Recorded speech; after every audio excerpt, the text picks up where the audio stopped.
Welcome, everyone. I'm Jordana Gessler, Vice President of Education and Exhibits at Holocaust Museum, LA, the first and oldest Holocaust museum in the United States, founded by Holocaust survivors. We were founded in 1961 by a group of survivors who wanted to create a safe space to display their precious artifacts, to commemorate their family and friends who perished, and to educate future generations on the important lessons of the Holocaust.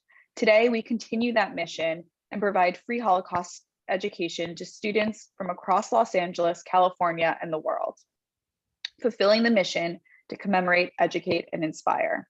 Thank you for joining today's program. From Berlin to Omaha Beach, Professor Victor Brombert. Born in Berlin in 1923, Professor Victor Brombert and his parents, who were recent Russian immigrants, fled the Nazis to France before eventually escaping to the United States in 1941 on a banana freighter. Professor Brombert, who appeared on 60 Minutes and was featured in the documentary The Ritchie Boys, will discuss his childhood, escape, joining the US Army, and landing on Omaha Beach in Normandy in 1944 as a liberator. We are so pleased to have Victor here today to share his incredible life story with us. There are so many amazing details that I can't wait for us to hear about and learn from together. Please note that you'll all have some time to ask your own questions. You can ask a question by typing it in at the Q&A box at the bottom of your Zoom window. It is now my pleasure to welcome Victor here. Thank you very much.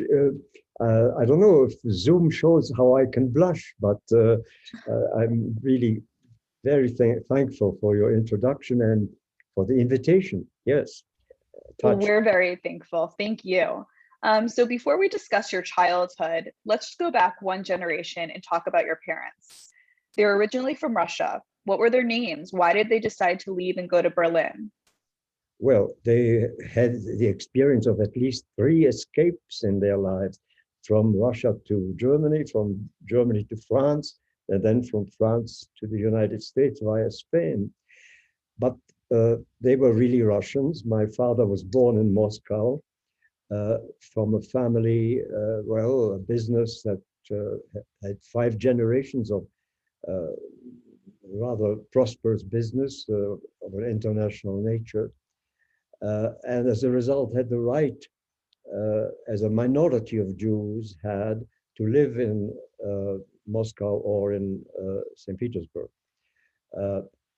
My father was sent by his father to Paris to get a law degree in 1910, or a number of years before the revolution, then went back to Russia immediately, got a second law degree in Kazan, in a Russian university. So my mother also comes from a totally Russian Jewish background. Her own father, who lived into his late 90s, my father helped an escape from Russia. My grandfather on my mother's side was one of the first Jews to be admitted to a Polytechnic Institute in the mid-19th century. He was then active on the development of the Russian Railroad, and then bought himself a sugar refinery deep on the Volga, deep in Russia, in Samara, where my mother was born and her brothers were also born. So they had an international experience. My father in France, my mother was sent to a finishing school in Vienna. They spoke several languages. My grandmother on my mother's side liked to show off her French and spoke French to me. So I grew up with 3 languages when the time came. And they escaped to my parents were on their honeymoon when the revolution broke out in 1917, and they decided to wait for a while until things calmed down, but of course didn't. And they settled, as many Russian emigres, Jewish and non-Jewish, settled in Germany, like Nabokov, for instance, who incidentally gave tennis lessons to my cousins during the summer, my father's brother's sons. So they settled in Germany, where I was born, in Berlin. So I think I answered about my parents and how they escaped and why they went to Germany, as many Russians did at that time, Russian emigres because of the revolution. And they went to Leipzig. I was born in Berlin, but that's accidental. I stayed there 10 days. They settled in Leipzig, which was a very important fur center. My father's business, these 5 generations were in the fur trade. And Leipzig was not only very important because of the fur trade, but book trade, book publishing. It had a fair, a very important fair. And of course, it was a musical city. It was the city of Bach and the city of Mendelssohn. And it was, it had the Gewandhaus. My mother heard Nikisch and Arthur Schnabel. And our apartment in Leipzig was very close to the Gewandhaus. But I'm sorry, I answered your question perhaps at too great a length. No, I actually didn't know that, or you hadn't mentioned to me that your parents were on their honeymoon and just decided to stay in Germany. Well, they were in Denmark. They were in honeymoon in Denmark. They went to London first, but then they settled in Germany, where my parents already had, my family had a business there. So it was more of an easy transition since they were familiar with the city and had a business there already.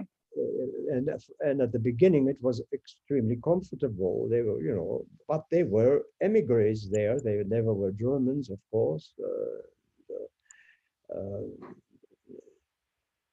And I grew up and went to school there. But you may have another question. Well, so do you have vivid memories of growing up in Germany during your early childhood? And I guess, in the 1920s, as Germany got closer to 1933, when Hitler becomes chancellor, did you notice any changes amongst the society in Leipzig and the community? Well, I stayed in Germany until the age of 8 or so. So I went to elementary school. And, the early years of the Weimar Republic, there were tensions, of course, but it was peaceful. And my teachers were nice. They were obsessed with the World War I. One of them, the Oberlehrer Prager was his name, was constantly talking about how the French have a wonderful railroad system that allowed them to bring the troops to the front. So, I heard a lot about war stories. But then there were greater and greater tensions with the economic crisis, inflation. And I, at the age of 6, with my nanny in the street, watched a street battle between communists and Nazis. 2 columns running into each other, singing their songs. The Nazis were singing the Horst Wessel Lied. The communists were singing, of course, the International. They had banners and music, and they ran into each other with Gummiknüppel. They hit each other with truncheons, and then they went along and leaving bodies on the ground. That was one of my early childhood visions of violence in the street battle of Germany. But between 23 and 29, I was born in 23, 29, things were relatively calm. Then, of course, as Hitler came closer and closer to power legally. And however, in order to establish himself, took advantage of the burning of the Reichstag, the parliament, which they may have burned themselves, the Nazis, but this is a question still. Still, they took advantage of it. And although they came legally, they didn't have the absolute majority. Then there was a kind of total, almost martial law. That's why my parents decided immediately to leave. Unlike many German Jews who thought, well, anti-Semitism really, well, that's against the Ostjuden, it's against the Polish Jews, it's against the Russian immigrants, it's not against us here, Iron Cross, and so on. So they waited too long, and they waited until the Kristallnacht, maybe, but that was already that was in 1938. So they, my parents, having already the experience, many Russians had the experience of how important it is to escape at the right time. Left on a night train, I remember, to Switzerland.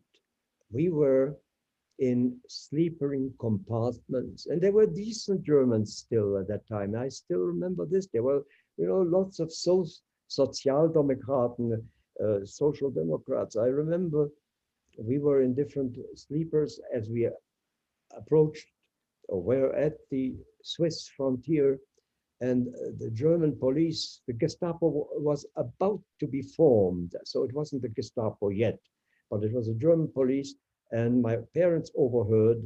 I'm not sure that I heard it, but it's almost as though I heard it because I heard it told so many times. There was a voice, the police said, "Are there any Jews here? Any Juden? Sind da Juden?" And of course, he knew very well. There were compartments of not only my father and mother, myself with my nanny, and my father's brother with his two sons and the family, and clearly Jewish, visibly Jewish.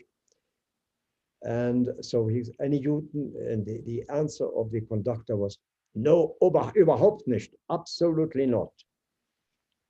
We were saved by this German conductor at the frontier, because otherwise we would have been taken off the train to verify whether we had any money with us, because I was not supposed to be bringing out any money and so on. It was very dangerous. And then we were in Switzerland for a while, waiting for our visas for France.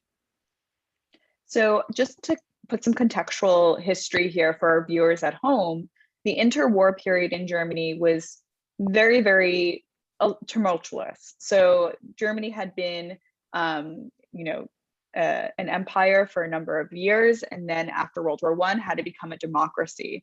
And Victor describing this moment on the streets where he sees violence, all of these different political parties in Germany had paramilitary units, and they were constantly clashing with one another physically, verbally. And there was, of course, between the Great Depression and the end of World War I, by paying a lot of reparations, there was a lot of economic strife in Germany and a lot of anger and tension between groups of people and immigrants. And that's very much what Hitler used to his advantage to build his political power. And Victor also, just the Communist Party in Russia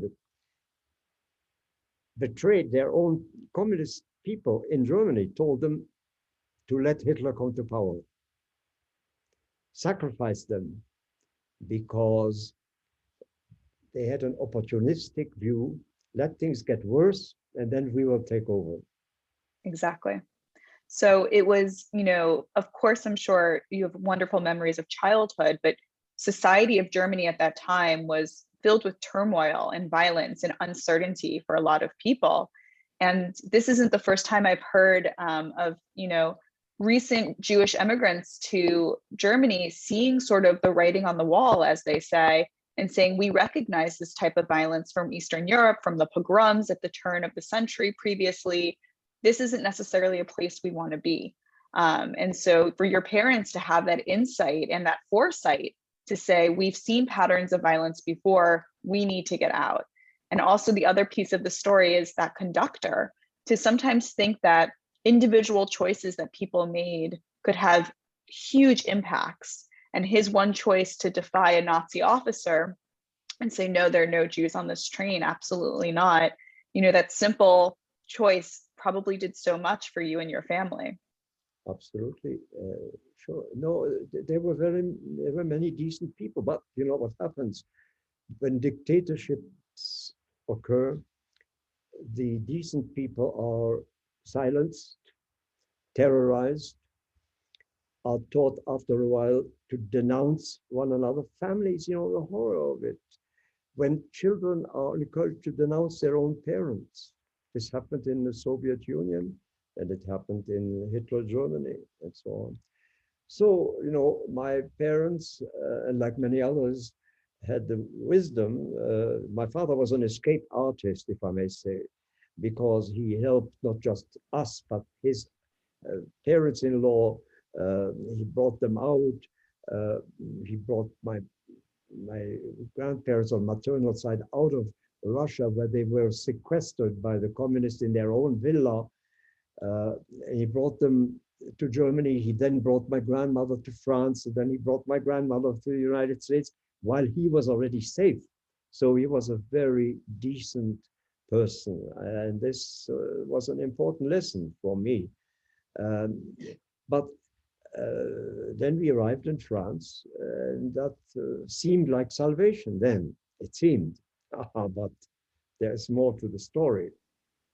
Yeah, so tell us a little bit about your secondary education in France as Germany is getting more violent, more anti-Semitic laws are being enacted in Germany, and you guys are living, maybe eating croissant, enjoying all of the wonderful life events in France. So what was your life like there? We had already, I had already, if I may say, an experience of France before, because my parents had a tragedy that occurred in Germany. Their daughter, my sister, died at the age of 5 when I was 7. She had a brain tumor and she died on the operating table. My parents never recovered from this. But my mother then was told to go take me to Nice, to the Mediterranean. And I had 2 months there with her in the winter, skipping school. So I was relatively happy, but it was a miserable time for her. But I had the vision of France and a vision of the Mediterranean and so on. Once we got to Paris from Germany in 33, right after, a few weeks after the Reichstag burned. The Reichstag burned, I think, in February 33, and we escaped in April, a few weeks. Well, in France, immediately I went to school, I attended the lycée, so all my education in Latin, in French, in poetry, even in English, I learned without knowing how to pronounce it, but I learned by heart Wordsworth and Shakespeare songs in the French lycée, Keats and Shelley and so on. It was, we settled in the 16th arrondissement, which is a fairly prosperous section of Paris. And I considered I had also my sentimental education, my erotic education in Paris. So yes, but France was living, we were aware, in a state of complete denial of realities. It was bitterly divided between the extreme left and the extreme right, but mostly just concerned with its own inner tensions and not at all aware of the danger that comes from the outside, from Nazi Germany or from Italy, from fascism outside that. They were concerned about their home fascism and their home communism. They were living in a state of denial, in fact, relying on the Maginot Line in terms of military, and relying on a happy song atmosphere. There was a song called Tout va très bien, Madame la Marquise. Everything goes well, you know, everything's fine. No, there is this problem, is that problem, is this. No, but everything is fine. You know, everything is fine until the catastrophe of course, there was anti-Semitism. No country has a monopoly on anti-Semitism. It exists in all countries, different forms, economic, social, religious, provincial, so on. The French Parisian anti-Semitism was very clear. It existed because Léon Blum, for instance, who had become the prime minister of the socialist, of the Front Populaire government, was not only called sale juif anytime his face appeared in newsreels, but he was beaten up. My experience of anti-Semitism, they were different and quite interestingly contradictory. I happened to be in a rather exclusive tennis club in the Bois de Boulogne, the only members of which were Jews and anti-Semites. And we played tennis together and we joked about this. On the other hand, in the lycée, at some point, I was called, as Léon Blum was called sale juif, so I was also called by one fellow sale juif. Everybody decided we had to have a duel, which meant a fist fight, but it was organized. And I don't know how it happened that I don't think that I threw a punch. I think that he ran into my fist. He ran into my fist, and it was blood. He had blood running from his nose. So people everybody surrounding us decided that I was the winner. Okay, so that was the atmosphere. There was anti-Semitism, and some of it was already violent, but nothing yet of what we experienced under the German occupation after 1940 and the Vichy regime, which collaborated and helped the deportation to Auschwitz. I should say that my family, we have two cases. I mean, I call it family. We left Nice, we left France in time just a few weeks before there were mass arrests of foreign Jews. And my aunt wound up in Auschwitz. And also, as I will tell you later when we get to the war, my girlfriend, with whom and whose taste, taste of her lips I still have, I can still taste. When she was my girlfriend, and just before the few weeks before the war started in Deauville-Trouville, and she was later arrested in Lyon and deported to Auschwitz, as I learned. So I had that experience. However, fortunately, we made it. We survived. And I've ever since then, I've valued above all what I call a sort of a metaphor of convalescence, recovering from an illness, when everything is suddenly wonderful again. Even just a glass of water tastes wonderful, and a little breeze on one's forearm is an exquisite experience. I've had this as a child, after a cold, after the sequestration as a result of my parents' injunction. I must stay in bed, and then I walked out again. So that I've had the sense of love of life because of the awareness that it is so fragile. That's a beautiful way to think about everything, that each tiny action that we have is something we should all be grateful for. Before we talk about the occupation of France and the collaborating Vichy government, I think we have some childhood photographs of you. I'm going to see if we can share them, and maybe you can tell us about them. Let me see. Here we are. So this, I believe, is you in Germany. Yes, this is age 6, my first day in school, in the Kinderschule, yeah. It's the first day. I should say that I grew up with 3 languages. So when I speak German, yes, of course, I learned German because of our help, domestic help. My parents spoke Russian, so my grandmother spoke French to me. This is in 1929, maybe, yeah, age 6. And this was your first day of school? Yes. Okay, and I think we have some others, perhaps, that we might have.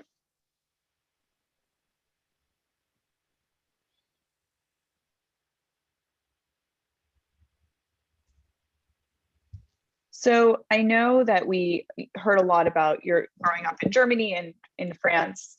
And here we have, is that you? This is me. This is Dani Wolf, my girlfriend, who wound up in Auschwitz. Yes, we are walking on the boardwalk in Trouville in 1939, just a few weeks before the war broke out, before Germany attacked Poland. Yeah. So you, I mean, you had a life for yourself in France, and then, as you say, Germany and the Soviet Union invaded Poland. World War II begins. France and the United Kingdom declare war, and so I'm imagining things were still relatively normal for you until the spring of 1940. Normal. My years in France were the most important of my education. All my education in the lycée, all my adolescence, really, all those years that matter, that count so much, all that was part of France. So I felt very French, very, when I got involved in the war, I wanted to fight the Nazis, but I wanted above all to liberate France again. So in spring of 1940, the Nazis invade France, and very quickly France signs a deal with them that the Nazis can, occupy northern France, and there would be a French government in the south called the Vichy government, and they basically, for all intensive purposes, were a puppet government that worked with the Nazis. So how did this affect your life? Well, when the war started in 39, and in May 1940, after a period of relative calm, just the armies were facing one another, then suddenly the Germans attacked France via Belgium and defeated the French army quickly, because they relied on the Maginot Line, did not really believe in tank warfare. And again, my father was very prescient, or he knew that it's time. We escaped from Paris down to Bordeaux, but the German armies came further down and soon were to occupy Bordeaux. We escaped to the Pyrenees, hoping to cross to Spain, didn't make it, hid in the Pyrenees mountain for a while. And then when the armistice had been signed and Pétain had come into power, Marshal Pétain, who was at first greeted like the great hero who will protect France and even protect the Jews. What a joke. But once the lines of demarcation had been settled, we knew we made it through. My parents, my father again organized something in a Swiss ambulance. We escaped to the so-called unoccupied zone and spent a whole year in Nice, as many refugees did, which was another kind of euphoria, because we thought one was very safe there. It was, but of course, Vichy had immediately anti-Semitic measures. It organized a commissariat des affaires juives, a bureau of Jewish affairs, which Jews were not allowed to do this. But French Jews for a while were not really touched. They didn't have the right to do this or that, or teach, or, admitted to certain universities, but they were not touched. Foreign Jews were in great danger. They're in grave danger, but they didn't realize it for a while. For a while, one lived in a moment, the kind of euphoria.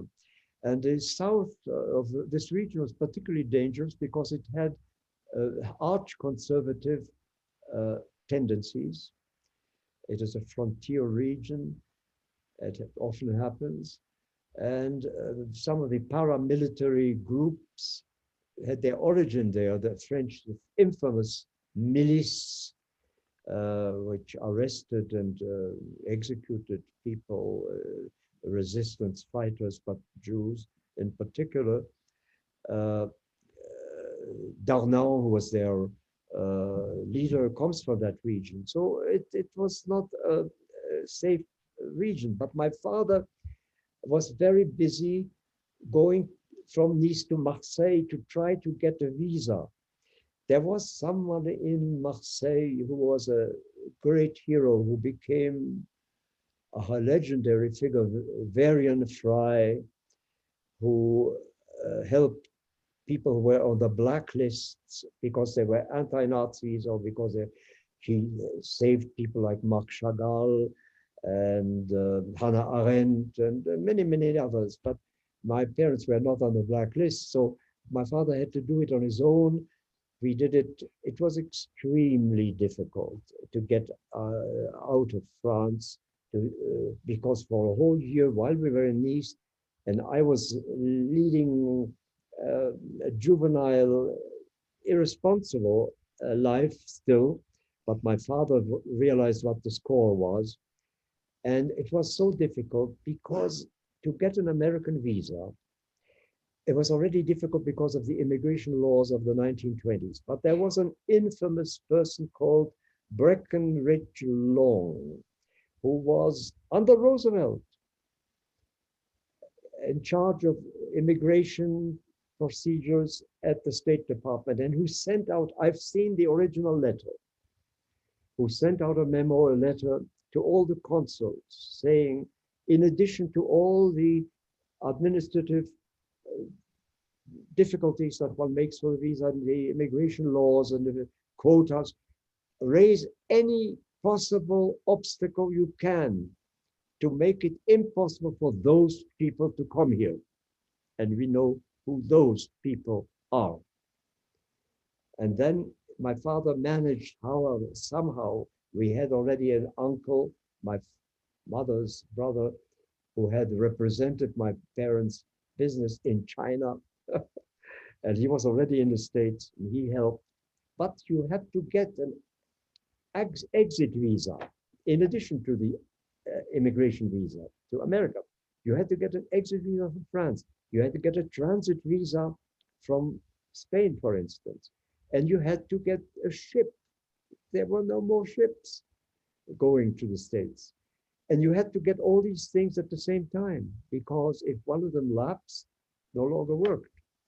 So we managed somehow, my father managed somehow to get all these things together, and we escaped via Spain, via Seville, on this infamous banana freighter, which was of German construction. It belonged to Spain, and it was exploited by Portuguese exploiters who made us pay infamous numbers of dollars. I mean, it's just incredible.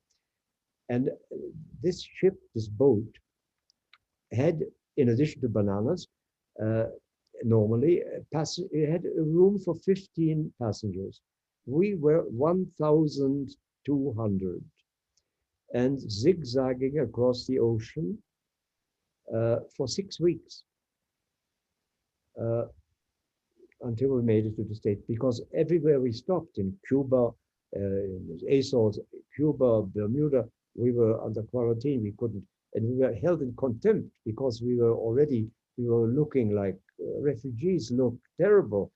And you know, people say, well, no, this is the scum of the earth. This is it was terrible. The way British officers looked at us in Bermuda, I remember, was like, who wants to touch these people?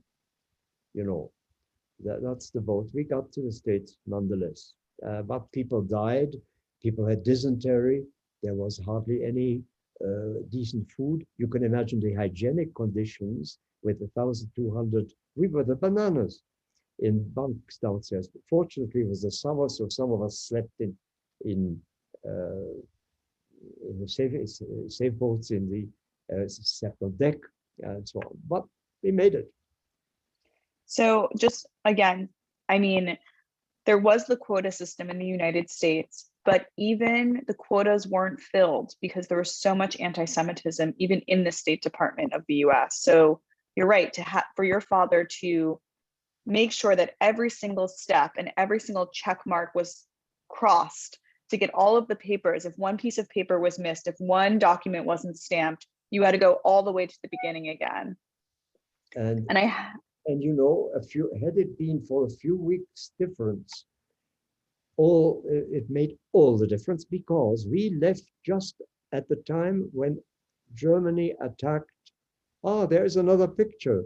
And This, here's you with your parents. yes, this is in the happy years in 1937, I think. We crossed Germany still. It was before the Kristallnacht. We visited our grandparents, my grandparents, and we were here in Marienbad, which is a spa in Czechoslovakia, walking. As you see, there's my mother and my father, yes. And Well, I think it's an important photo because look at, if I'm asking the audience to everyone look at Victor's father here, because I have a photo of Victor's father on the banana freighter. yes, there he is. You see, that's how we be, and he looked better than most people on the ship. That's the banana freighter, yeah. And for, yeah, just to see that you, See as you mentioned, 15 people were supposed to be, passengers supposed to be on the ship, and 1,500, you were saying. 1,200. And some 1,200. people, wonderful people. I met some people afterwards. Yes, by the way, we zigzagged across the ocean to avoid U-boats. But our ship, which arrived safely in the States, was torpedoed on its way back and sunk. So you arrive in the US after this arduous journey, and the US is not yet part of the war. December of 1941, Japan, which was allied with Nazi Germany, attacks Pearl Harbor. The US declares war on Japan, and Germany, allied with Japan, declares war on the US, bringing the United States into the war. So how did you come to be part of the military? First of all, we arrived a few weeks before Pearl Harbor. Pearl Harbor was one of the happiest days in my life because I knew America was going to get into the war.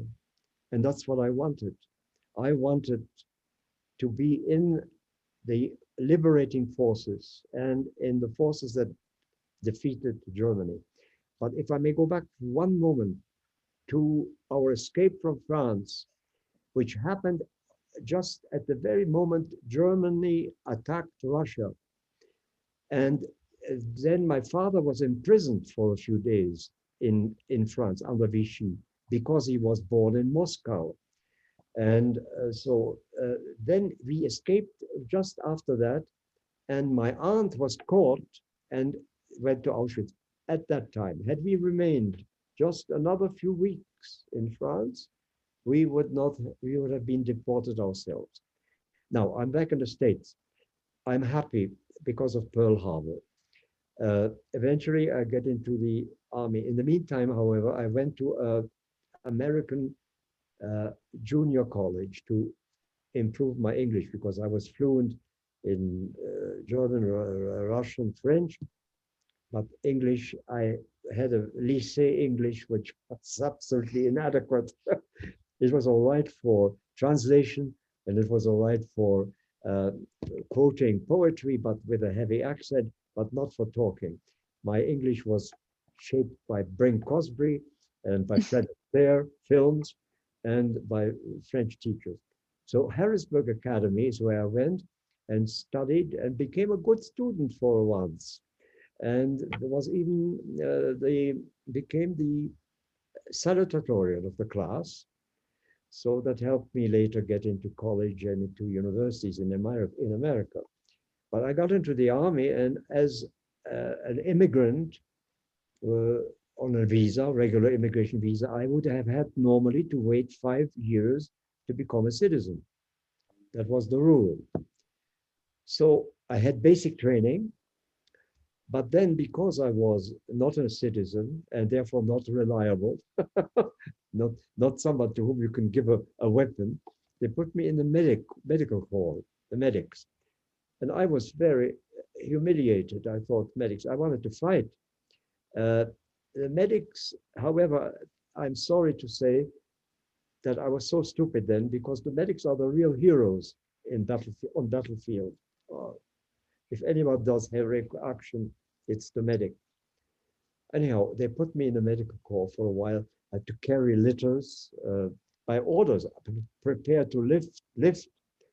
But then somebody in the Pentagon had the idea that refugees could be used in military intelligence. And I was sent to Camp Ritchie in Maryland, which is in a bucolic setting. And that was an extraordinary experience too, because we got very intense training in interrogation, in aerial photography, in Morse code, in order of battle, learning all the units of the German and the Italian army, but also physical training, finding our way in the forest without a compass at night, how to kill a sentinel, etc. But it was for me my first university because the people there were highly educated, most of them. They were refugees, some of them were artists, some of them were scholars. And I, at the age of 19, overheard and participated in conversations about Piero della Francesca, about poetry, about Mozart music, etc. It was an extraordinary experience. These were people who didn't look like soldiers, although they were led by real soldiers. There was a man, a wrestler called Man Mountain Dean. He was a powerful looking guy, a very decent, nice chap in reality.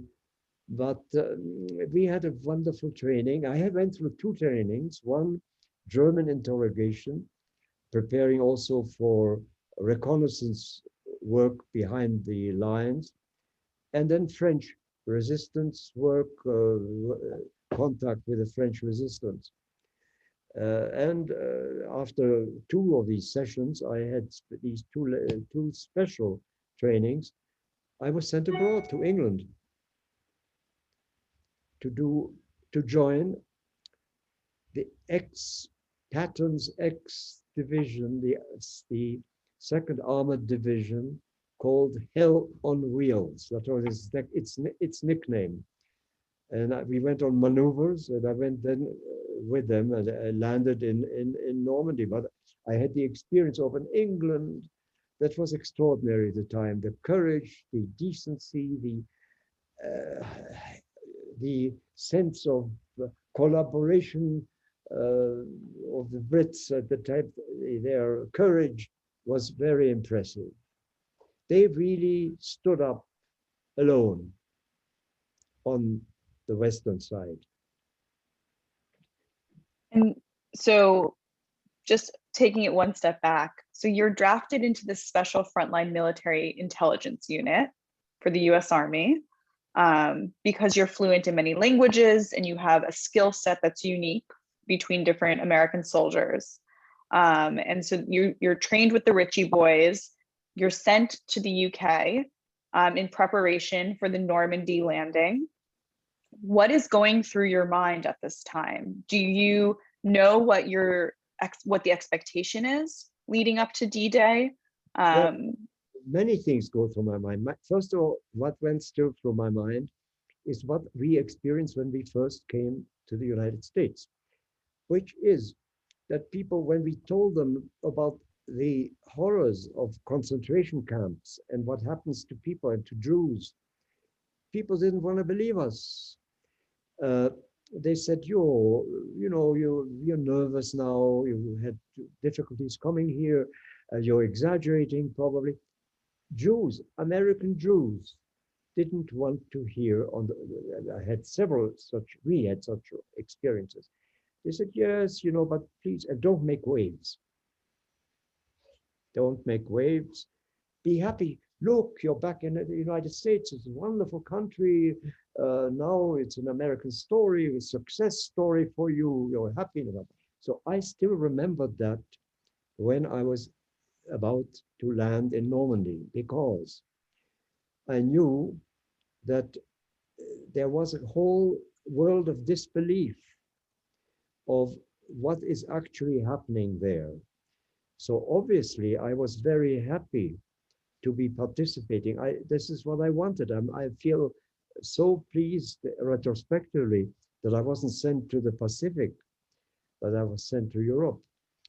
There were two things that I had in mind. Yes, I didn't think of fear. I didn't know yet fear. I learned about it later. But I thought I might be a hero. And I wanted to liberate France. I wanted to land in France and then go on to Germany and defeat the Nazis. I had no desire, as some, of course, some German Jews had, of going and returning to Germany as the victor, you know. My aim was to defeat the German army, but above all, to liberate France. So that's, can you tell us a little bit about this photograph here? Who's in this? Well, there you can see me showing off in a frolicking, we are in a frolicking mood. This is a team, a typical Ritchie boy team, trained in Ritchie, Camp Ritchie. This was my German team, the one that I was attached to when we had already liberated France. And we were now going into Germany. Actually, this is in Germany. And I am the one who plays around with a stick looking like a sword. And the others are my co-team members. Or none of them, not one of them is alive now. They've died long ago. The person to the left is a German. His name is Lieutenant Rowe, but this was Rosenstock. The next to him is a Milwaukee American, not at all a Jew, and a beer drinking American from Milwaukee. The one sits with the sunglasses. He was the Captain Muchnik. Muchnik, he was an American, not a European, but the son of a rabbi. He sang Jewish songs, and I sang with him. There's myself. Sitting in front is Salzmann, a German Jew, and to the right is Lukács, a Hungarian who got us into big trouble with his Hungarian accent during the Battle of the Bulge, because our trigger-happy American troops thought that he was a German spy in disguise in an American uniform, and they were going to shoot us. Yeah, that's one of the episodes that I describe in my memoir. By the way, my memoir, which was published after I retired in 2002 by Norton, which is now in Anchor paperback, it describes many of the things that I'm discussing. My childhood in France, my childhood in Germany, I was in France, the year in Nice, the escape on the Navemar, on the ship, on the banana freighter, the army at the end. Yes, it's all in the book. So before we sort of begin to wrap up, here's a photo of this is Omaha Beach, which is where you landed. Tell us about the landing at Omaha. Well, since I was in an armored division cannot land unless there's a beachhead. So we didn't land until the first elements of D+1 or D+2. I was on a landing craft like that, but in a Jeep. And I remember landing on D+2 on a beach that was entirely littered still with even wounded people and so on. It was a mess. We drove up to the hill, and at night we were strafed. And I remember I discovered fear. That was the first discovery I made, that I'm not quite a hero, not altogether, or that heroes maybe should fear first. That is, there is no courage without fear. And however, I was on that cliff. It was a real mess, the whole beach. And we were strafed at night, and I saw myself, when I felt already the bullets going through my back. And I made a promise to myself at that point. I don't remember very clearly. I couldn't pray, I never have really. And so I made a promise. I said, if I survive, I will never complain. I will always give pleasure, not only to myself, but to others. But ask my wife whether I have kept the promise. You may get another answer. However, I still remember that, yes. But we had an experience then in Normandy, the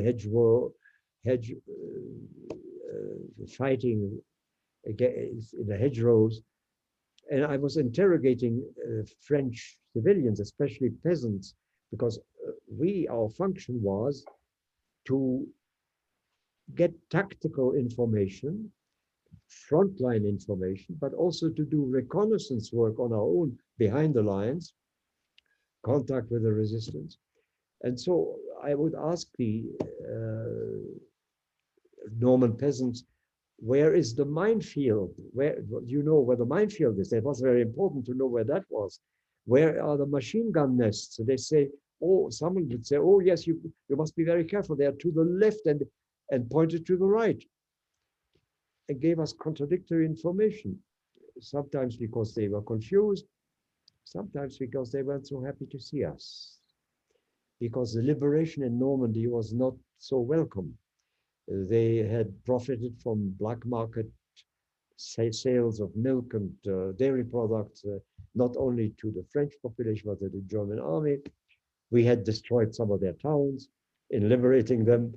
So they were not altogether happy to see us. It was different in Paris.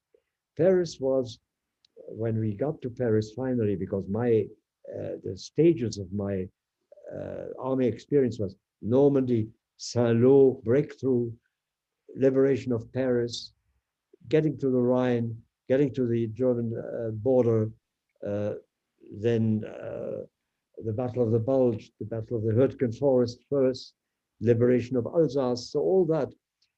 But in Paris, it was a special elation because I was home. I had my Jeep and I was not really supposed to be there, but I got there because my division was next to Paris. We weren't supposed to be in Paris. I went to see my school. I went to see our apartment building. I went to drive to my girlfriend's home on the Avenue Voltaire.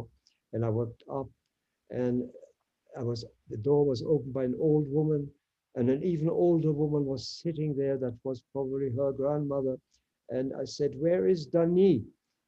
And she only had one word. She said, déporté, deported.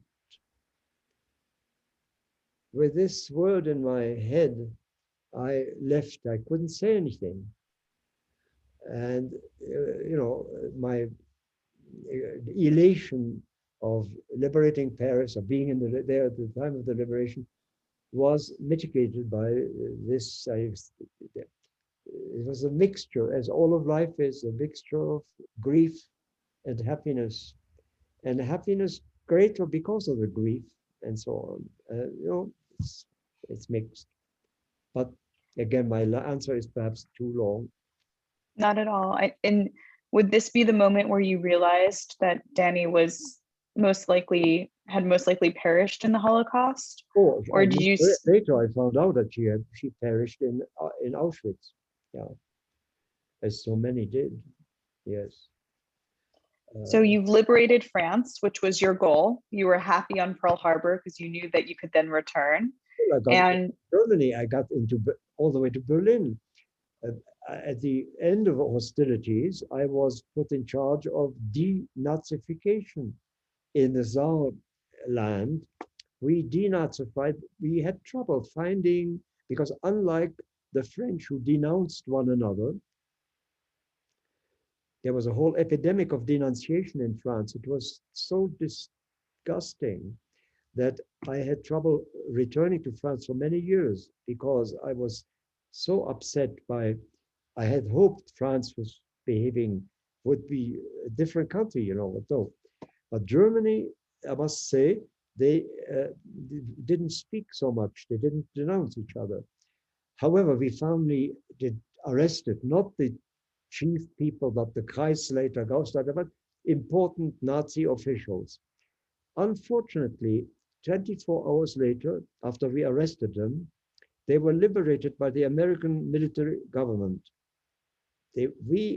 Our own government, our own military government, liberate them after we had went through so much trouble finding them and arresting them, because they were supposed to be the only ones to run the cities well, the garbage collection, etc.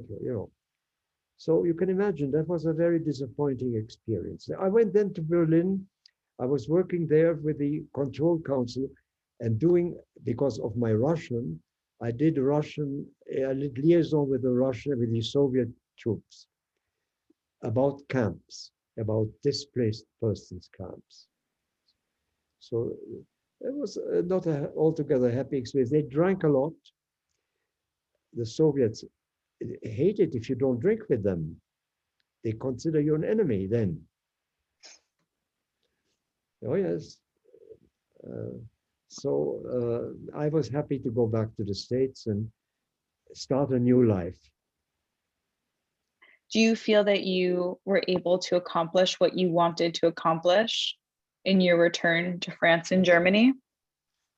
Well, I was certainly pleased by the victory, and sure, but there were so many disappointing things also. The attitude of the French toward one another, the denunciations in Germany. There was another story. I have things to say that are perhaps more positive about Germany after the war, later. But yes, I was upset by many things. I was upset by the atomic bombs thrown on Japan. Very upset because it was on a city, it bothered me. I know it shortened the war. I know it saved lives, or thought it saved lives. But I was upset by it, and even wrote a letter to Stars and Stripes, which was not published, of course. So I want to, as we're closing out the hour, I want to get some questions from the audience. We have one about, how has your adolescence shaped your teaching and research? Did your experience using your language skills in the US Army inspire you to focus on languages on your academic path? It's very interesting. Even my military intelligence training, I believe, interrogation, prepared me to read between the lines or hear between the words. And that's very important for understanding information. It's a political training too, because we have to read newspapers intelligently. Facts are not just facts, but there are things between. So I had experience of literature in the school, in lycée, 17th century training of literature, Molière, Racine, Corneille, the Romantic poets, English poets that I learned by heart. I like to learn things by heart. I like to recite poetry, perform, but I wasn't that good a student. But then I learned to read between the lines. Yes, and when I returned from the war, that was my dream, to teach literature. And I got to Yale that way, under the GI Bill of Rights. And I was told by a very bright mentor, a man, extraordinary person called Henri Père, who was my mentor and became my friend, who told me, you want to teach French literature? Yes, but since you want to teach here, study English first. So as an undergraduate, I studied English literature, wrote a dissertation, a senior honors dissertation on T.S. Eliot's criticism, which got a prize and was published a book. I was still an undergraduate when I had a book published. So when I began graduate work, I had a book. My professors couldn't believe it. And not only that, but I say I never had to make an effort afterwards. I was launched. So yes, the question I think is important. not only my youthful training in the school, but my military training was with words. After all, interrogation is a form of rhetoric. You have to enter, you have to listen, you have to speak, and you have to interpret. So going from being an interrogator to an expert on T.S. Eliot. Well, expert, you're exaggerating now, but I came under the influence of new criticism. Of course, I was a disciple of Wimsatt and Cleant Brooks and people like that. And then I got into the French department where I became a candidate for a doctorate, got my doctorate, and remained. I got a Fulbright, went to Italy, learned Italian. My wife is perfectly at home in Italy and Italian language and is a translator from Italian and has written about Italian culture. And I then, yes, wrote other things, became a member of the department, rose from rank to rank, became chairman of the department until, I taught for 25 years at Yale. And then I moved to Princeton, where I also taught 25 years. And there's a question from the audience because you bring up your wife. And how did you meet your wife? Like so many things, by accident. Happy accident in Saratoga Springs. She had been with her mother a guest in a hotel, which for, again, an accident, my parents, once they got here, one of the strange ideas was they acquired a hotel in Saratoga.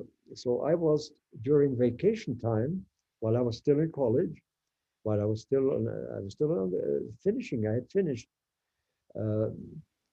dangling my Phi Beta Kappa key. I was the assistant manager of the hotel where my wife and her mother were guests. And that's how we got into an argument right away. The argument was about T.S. Eliot. She thought she knew, and I thought she didn't. And then one thing led to another. And we are now, where we just celebrated 71 years. And who was right about the argument of T.S. Eliot? I would let her decide. Another question we have from the audience is, can you talk a little bit more about the people you met as a liberator in France and in Germany? The townspeople, what were their reactions to you, especially in Germany, when you were liberating? Well, when we were liberating, I will say this, American GIs felt more at home in Germany than in France. It reminded them of things that they were more used to. So there was even an anti-fraternization law. So we did, however, make contact with Germans. My contacts were again interrogation. We wanted to arrest people. However, I must say this, and this gets me back to my good train conductor, who was probably a social democrat, who said, no Jews, absolutely no Jews here. I was invited many years later, in fact, 70 years later in 2015, by a group of journalists. I was invited back to Berlin to give a talk at the Literaturhaus on the Fasanenstraße in Berlin about, to a large audience. I was interviewed, but I also talked. I spoke in German in part and part in English. What they wanted to know is what my experiences were when I got to Berlin in 1945. They were the most welcoming crowd a large crowd of Germans who it became clear from their questions afterwards that they considered our coming to Berlin in 45 a liberation. This was already another generation. And I must say that the Germans have, on the whole, recognized their past in a way that is quite exceptional. But also one has to understand the German Nazi past goes from 23, no, from 33 to 45. We're talking about 12 years. That's a long period to do harm, and the harm done was enormous. But it is a short period in the life of a country, of a region, 12 years. So the next generation, as we all know, has questioned what their parents did and how could they have done that? I knew how they could have done that. How could they not have known? We asked people, didn't you know about what was going on in the extermination camps? No, they said, we did no, absolutely not. They did know. Why? They did know horror stories. And I know it because one of the things that we found out, of course, common soldiers, not SS, who were in German troops in Poland or Russia, Ukraine, even before the mass exterminations by gas chamber, had shot, had massacred people. And those were common soldiers who went on furlough home and got back home and saw their sister, for instance, and said to her sister, you know, yeah, she said, how was it? Oh, we did bad things. And, you know, I did something terrible. What? And then he said, and she said, not a word to our parents, not a word, because if you knew too much, it was not healthy. And so many Germans didn't want to know, and some people didn't know as a result of it, because the horrors committed were not just by SS and not just in Auschwitz and not just Theresienstadt, etc., or wherever it was. But the Germans afterwards did something that is quite remarkable, which the French, for instance, would not for years. They said that was Vichy. Vichy did it. It was not the French Republic. It's not the French state. Jacques Chirac is the first prime minister who had the courage and decency to say, we as a people, as a nation, were guilty of sending people to death, Jews to death. So as I know that we've spent over an hour talking about just the first 20 years of your life, and you've lived through so much and have accomplished so much. And you have legions of devoted ex-students, somebody wrote. And, you know, I guess my question to you, my last question is, what would you say is something you want young people today to know? Do you have a message or something in reflection of the 97 years that you have been alive and everything you've witnessed? Is there something you want this next generation of students, of people to know and to think about and to consider? That's a tall order.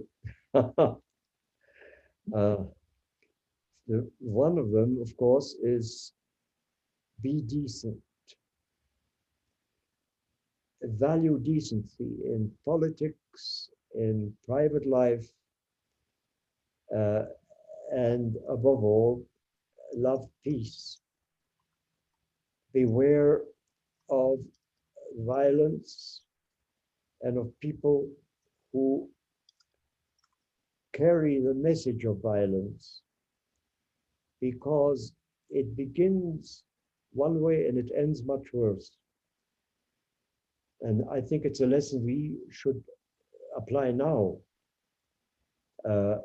Sometimes people say, well, what's happening in the United States or elsewhere to democracies, isn't that a repetition of what happened in Germany under the Weimar Republic? Not exactly. Things always are different. Things are different. And this country, our country, I'm calling it our country now, the United States, has many virtues, but it should also face honesty. And I think the one message I have is this: honesty is not just honesty toward the other, it is to be honest with oneself. For instance, if one talks about racism, one should not, or anti-Semitism, whatever it is. I'm talking racism in particular. One shouldn't just say, well, she is a racist, he is a racist. One should ask oneself first, am I perhaps also a racist in certain ways? In other words, to have the courage to face oneself and not just to blame the other.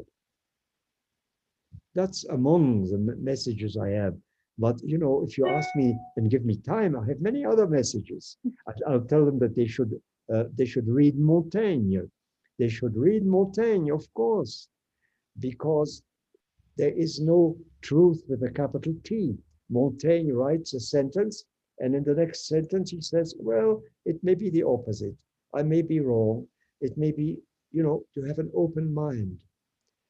And not to believe that you have to be consistent and coherent. No, you have to be intelligent. You have to be fluid. You have to be flexible. And you must change your mind. You must have the freedom to change your mind. We ask of politicians to be consistent. We say, oh, he said this and now he says that. What kind of good thing? He may have learned something. She may have learned something. So I think we should be welcoming change. So to summarize, your message is that we should be decent, self-reflective, and open to learning new things and evolving. You sum it up much better than I could.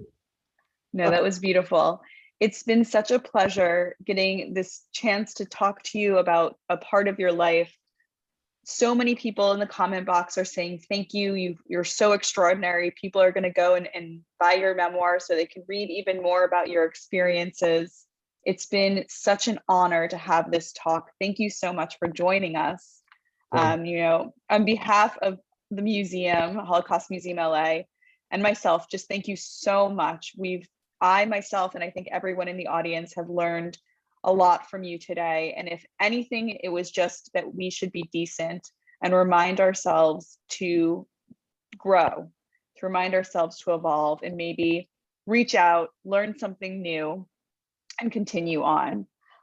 Before we sign off, I want to invite everyone watching to join us at the museum on Zoom on Tuesday at 4 p.m. Pacific for our next installment of Inside the Acid Free Box, a program that we hold monthly in which we invite our audience to explore with us primary sources in our archive. This time we will be looking at artifacts from Theresienstadt, which actually Victor mentioned as one of the concentration camps that was used for propaganda by the Nazis outside of Prague. So it'll be an exclusive behind the scenes look at our museum archives. Next Friday at 11 a.m., you can join us for one of our weekly Holocaust survivor talks with survivor Dr. Raoul Artal. He will be sharing his survivor story. He was born in the Transnistria concentration camp in Eastern Europe during the Holocaust. He'll speak about his mother's experience of giving birth in a concentration camp that inspired him to become a doctor, to become an OBGYN himself, and a little bit about his infancy during the Holocaust. You can always find more information about our virtual programs on our website, holocaustmuseumla.org. Also, there will be a recording of this program and all of our programs available on our YouTube page. We bring you programs like today's at no charge. If you are enjoying our programs, please consider supporting our work by becoming a member. You can learn more about our membership program on our website. And if you live in Los Angeles, we have now opened the museum to the public.